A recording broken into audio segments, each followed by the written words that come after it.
La série que nous avions commencé sur l'église locale, une arche de protection. Ma prière est que, comme nous l'avions dit le dimanche passé, que nous soyons comme les premiers disciples, quand ils écoutaient la parole, ils disaient « Hommes, frères, que ferons-nous »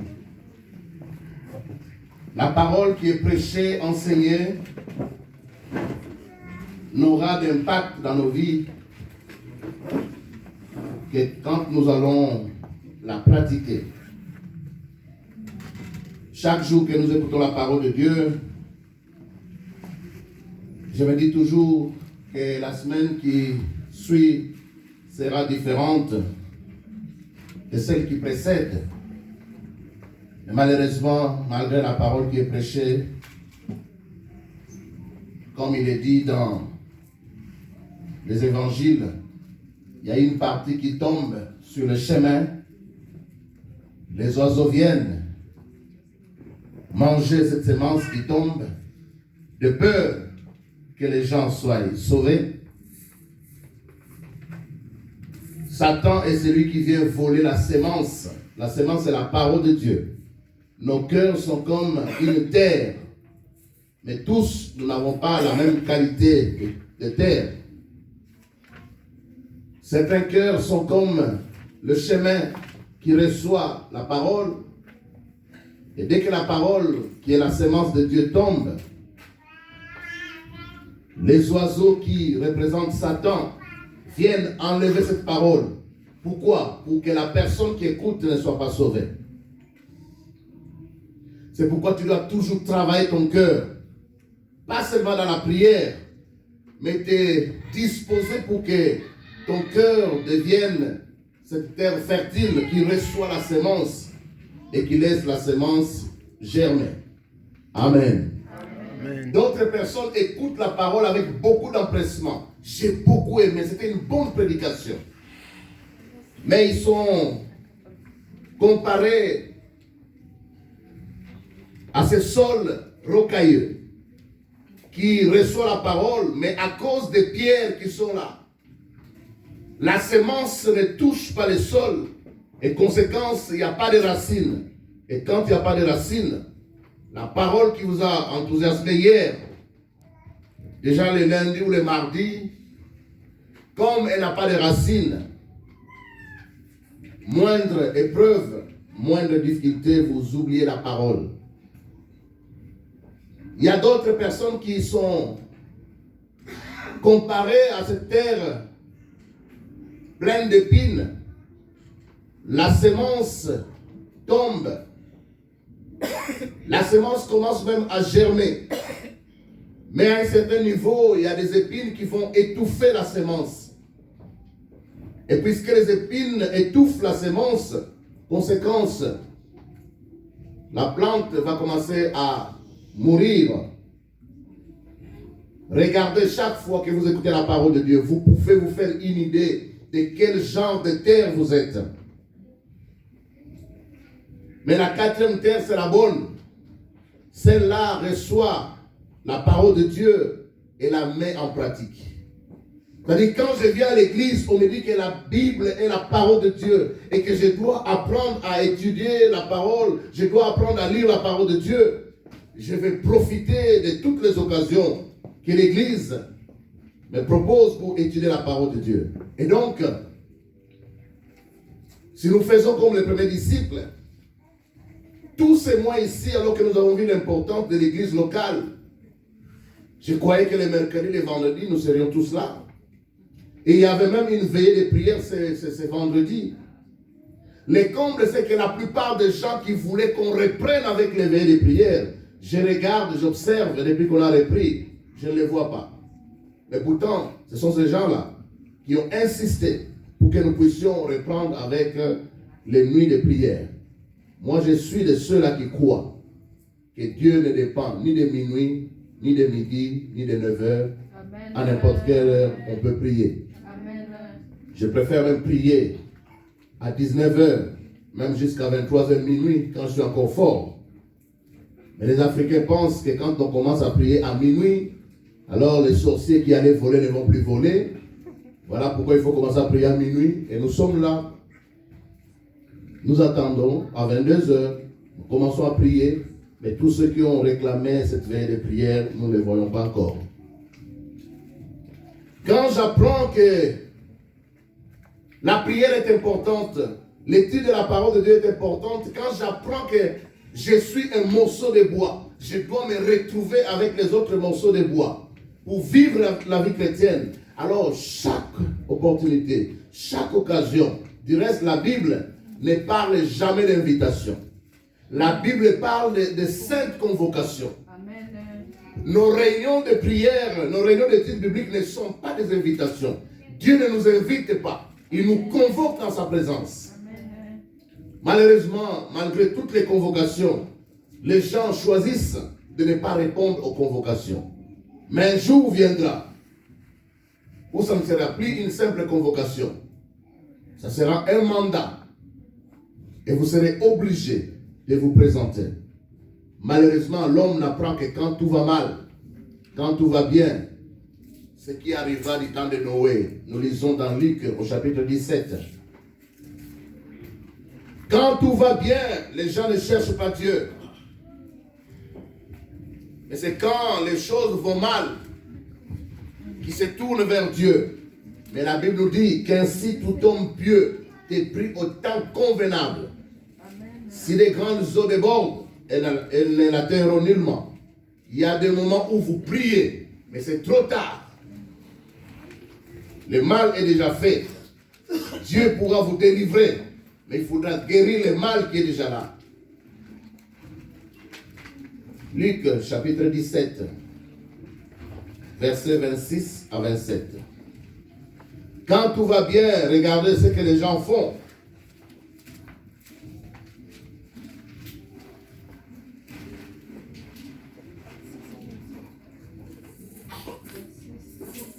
Luc chapitre 17, versets 26 à 27, nous allons faire la lecture.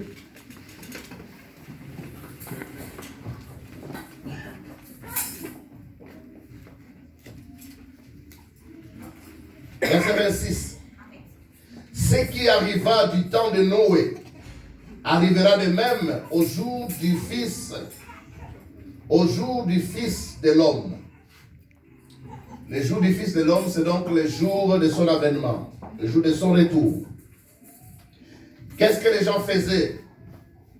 Les hommes mangeaient, buvaient, se mariaient et mariaient leurs enfants jusqu'au jour où Noé entra dans l'arche. Le déluge vint et les fit tous périr. Il est dit au verset 28, ce qui arriva du temps de Lot arrivera pareillement. Les hommes mangeaient, buvaient, achetaient, vendaient, plantaient, bâtissaient. Mais le jour où Lot sortit de Sodome, une pluie de feu et de soufre tomba du ciel et les fit tous périr. Il en sera de même les jours où le Fils de l'homme paraîtra. Amen. Amen. Nous pouvons reprendre nos places. À la veille de l'avènement du Fils de l'homme, lorsque Jésus sera à la porte, les hommes vont aimer les plaisirs plus que Dieu. Ils vont manger, ils vont boire. La Bible ne dit pas qu'ils commettent des péchés. Non. Ils mangent, ils boivent, ils vont à des fêtes, ils organisent des fêtes. C'est juste la distraction.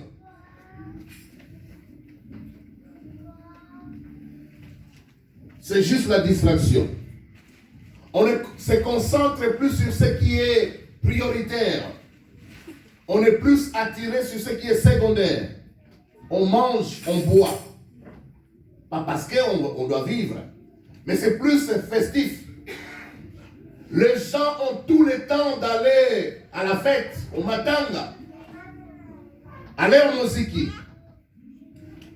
Les gens ne font pas des programmes de l'église une priorité.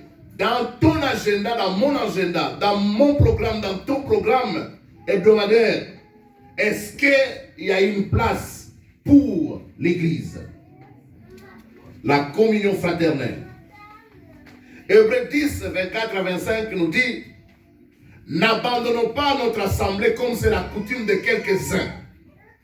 Il y a beaucoup de gens qui ont pris pour coutume de déserter l'église locale.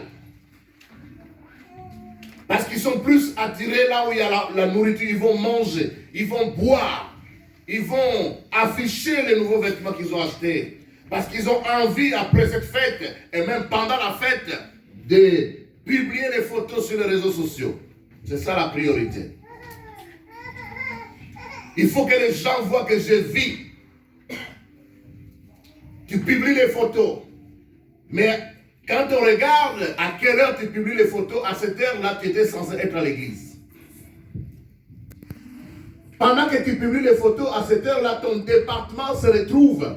Mais toi, tu es quelque part en train de publier les photos. Ça montre un manque de sérieux, flagrant. Les gens sont plus distraits. C'est ce qui arriva du temps de Noé. Il a construit une arche. Et pendant qu'il construisait, c'était un message, une prédication. Venez et entrez dans cette arche pour vous préserver la vie, pour vous protéger. Parce que Dieu va faire périr tous ceux qui ne seront pas dans cette arche. Et le thème de notre message, ou le thème que nous exploitons tous ces mois ici, est tiré de ce texte. L'église locale, une arche de protection pour moi. Ce n'est pas d'abord pour ton frère, pour ta soeur, mais d'abord pour toi. Si tu entres dans cette arche, tu seras protégé. Tous ceux qui choisissent de vivre hors de cette arche, ils connaissent des vrais problèmes. Et aujourd'hui, nous allons encore savourer la parole de Dieu. Parce que les termes riches, nous allons lire dans Ruth au chapitre 1. Nous allons voir l'exemple d'un homme et de toute une famille qui a choisi de sortir du lieu de protection. Et nous allons voir ce qui est arrivé à cette famille. C'est un exemple à ne pas suivre. Ruth, dans l'Ancien Testament.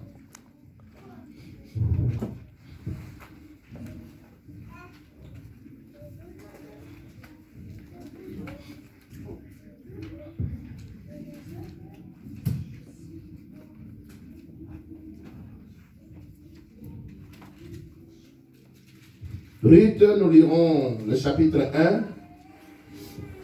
C'est un message très riche pour ceux qui prennent des notes. Prenez vraiment des notes. Pour ceux qui filment, que Dieu vous bénisse.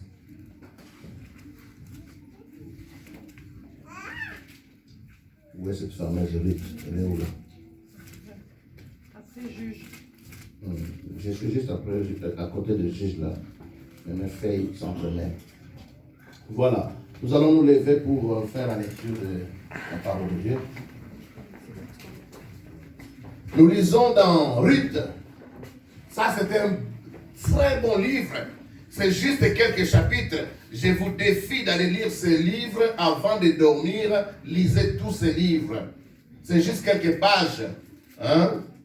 Juste 4 chapitres, je pense. Combien là? 4, hein? Il n'y a que 4, donc c'est juste 2 feuilles. Ne dormez pas aujourd'hui sans avoir fini ce livre. C'est tellement beau. Nous lisons du premier. Nous lisons à partir du premier verset. Quel chapitre? Chapitre 1, à partir du premier verset, le livre de Ruth. Nous allons voir, comme je dis, un exemple à ne pas suivre. Il est dit ceci. Du temps de juge. Quand on dit du temps de juge, j'ai déjà enseigné si c'est que cela signifie. Du temps de juge, il y eut une famine dans le pays. Un homme de Bethléem, de Juda, partit avec sa femme et ses 2 fils pour faire un séjour dans le pays de Moab. Vous connaissez ce que c'est Moab. Le nom de cet homme était Elimelech, celui de sa femme Naomi. Et ses 2 fils s'appelaient Machlon et Kijlon. Ils étaient Ephrasiens de Bethléem de Juda. Arrivés au pays de Moab, ils y fixèrent leur demeure. Ce sont des immigrés. La Kininza. Elimelech, mari de Naomi, mourut et elle resta avec ses 2 fils. Verset 4. Ces 2 fils prirent des femmes moabites, ce qui était interdit aux enfants d'Israël. Ils prirent des femmes moabites, dont l'une se nommait Orpa et l'autre Ruth. Et ils habitèrent là environ 10 ans. 5. Machlon et Kijlon mourirent aussi, tous les 2. Et Naomi resta privée de ses 2 fils et de son mari. Voilà ce qui arrive à ceux qui décident de sortir du lieu de protection. Nous allons plus loin. Je vous propose de lire le verset 11. Naomi dit, « Retournez mes filles, pourquoi viendrez-vous avec moi ?» Donc Naomi se décide de rentrer à Bethléem et ses 2 belles filles veulent l'accompagner et elle essaye de les persuader pour qu'elle reste. Nous allons au verset 19. Parmi les 2, il y a une, Orpa, qui a décidé de ne pas continuer avec sa belle-mère, mais Ruth. Au verset 19, il est dit, elles firent ensemble le voyage, c'est-à-dire la belle-mère voyage avec Ruth, sa belle-fille, jusqu'à leur arrivée à Bethléem. Et lorsqu'elles entrèrent dans Bethléem, toute la ville fut émue à cause d'elle. Elle a perdu son mari, elle a perdu ses 2 fils. Et les femmes disaient, est-ce la Naomi?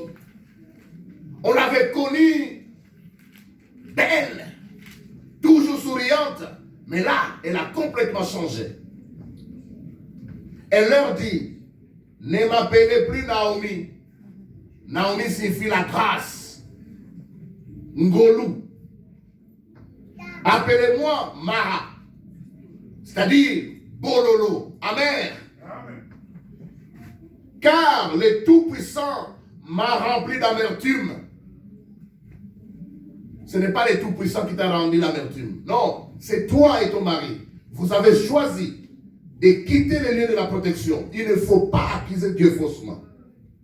Elle dit, ne m'appelez plus Naomi, appelez-moi Mara. Je ne suis plus la grâce que vous avez connue. Je suis devenue amère. Car le Tout-Puissant m'a rempli d'amertume. Non, le Tout-Puissant ne peut pas te remplir d'amertume. C'est ton choix. C'est ta décision avec ton mari. Vous avez décidé de quitter le lieu de la protection. Parce que pendant un temps, il n'y a pas du pain à Bethléem, vous avez fui. Verset 21. J'étais dans l'abondance en mon départ. Voyez? Vous fouillez la famine. Mais 10 ans après, elle dit, et l'Éternel me ramène les mains vides. Madame, ce n'est pas Dieu qui te ramène les mains vides. C'est toi et ton mari. Pourquoi m'appelez-vous Naomi? Après que l'Éternel s'est prononcé contre moi et que le Tout-Puissant m'a affligé. Dieu ne t'a pas affligé, madame. Tu t'es affligé par tes choix, tes décisions avec ton mari. Ainsi revers du pays de Moab Naomi et sa belle-fille Ruth la Moabite. Elles arrivèrent à Bethléem au commencement de la moisson des orges. Amen. Amen. Nous pouvons reprendre nos places. J'aime la parole de Dieu. Elle est tellement riche.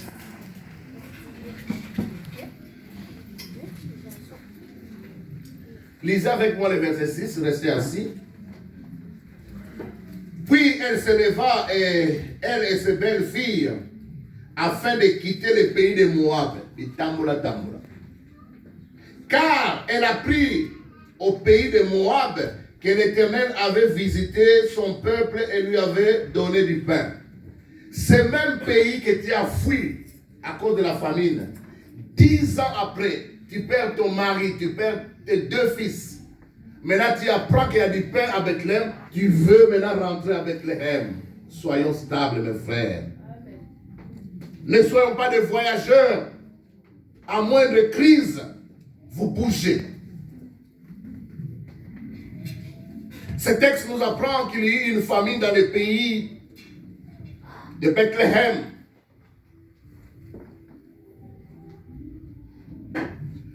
Quand nous lisons ou nous écoutons les médias, je pense que parmi les premières raisons de toute cette migration que nous connaissons, les gens fuient, non pas parce qu'ils sont en insécurité. La plupart des gens qui se déclarent réfugiés politiques ne le sont pas. Ce ne sont que des réfugiés, ce ne sont que des, comment on les appelle? Économiques. Ils ne fuient pas parce que Kabila les pourchasse. Kabila ne les connaît même pas. Maintenant, ce n'est pas Kabila, maintenant c'est Papa Fachi. Bon, de toutes les façons, lui, pour le moment, il ne poursuit pas encore les opposants. Si quelqu'un dit, moi, je fuis parce que je suis en insécurité, le nouveau président m'en veut, il nous ment. Dis simplement que tu fuis à cause de la famine. Et je me suis renseigné, il est dit en Europe, ces 5 dernières années, 20 millions de migrants sont entrés. C'est-à-dire les gens fuient de partout, ils viennent en Europe, 20 millions depuis 2014. Malheureusement, de ces 20 millions qui fuient l'Afrique, qui fuient tous les coins où il y a entre guillemets la famine,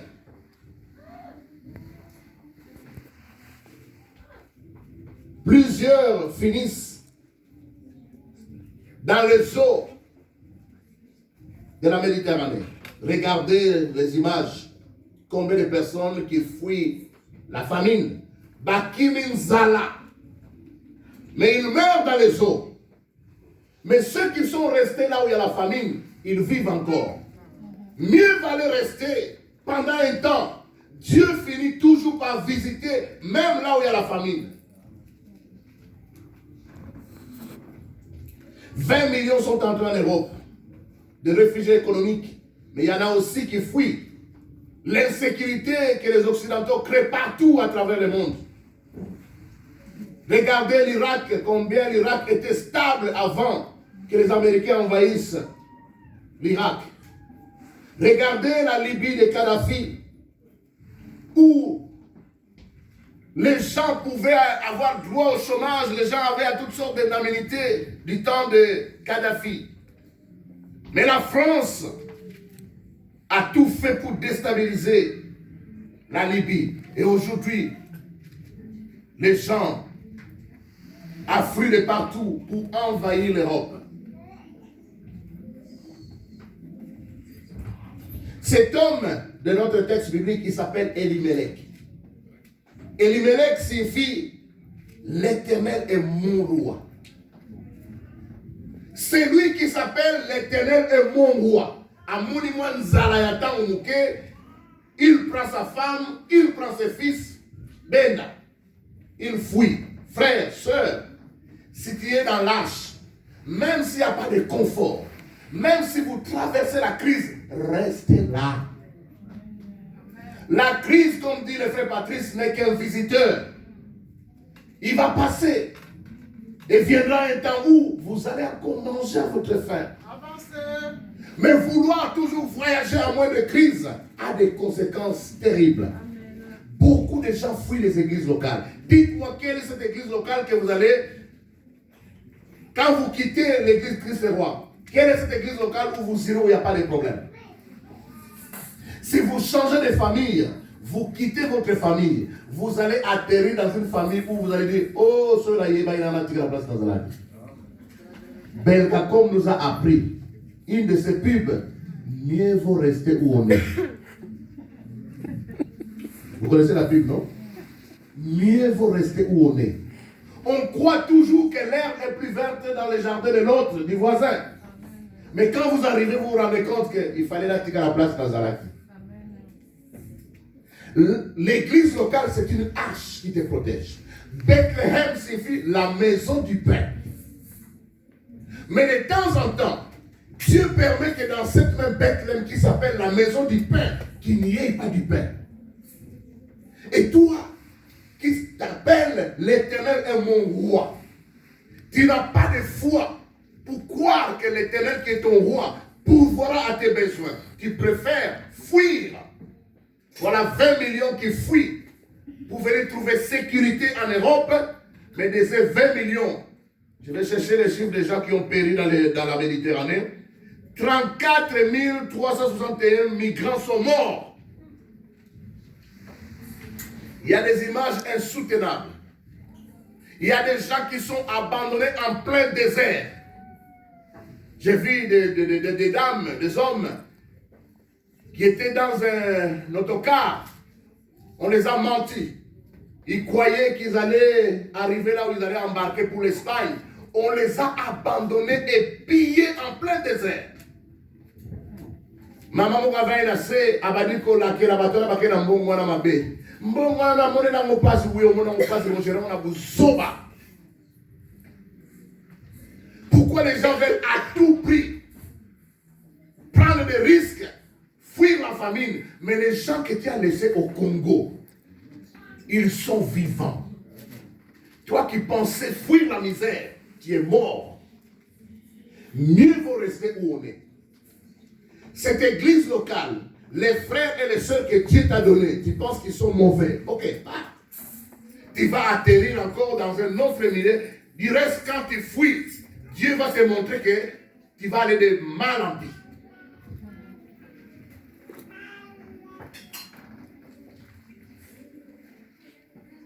Bethléem, ici, nous considérons cette maison du pain comme l'église.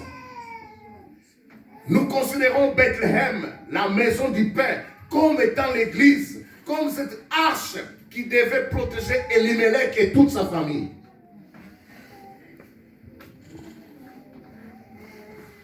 L'Éternel est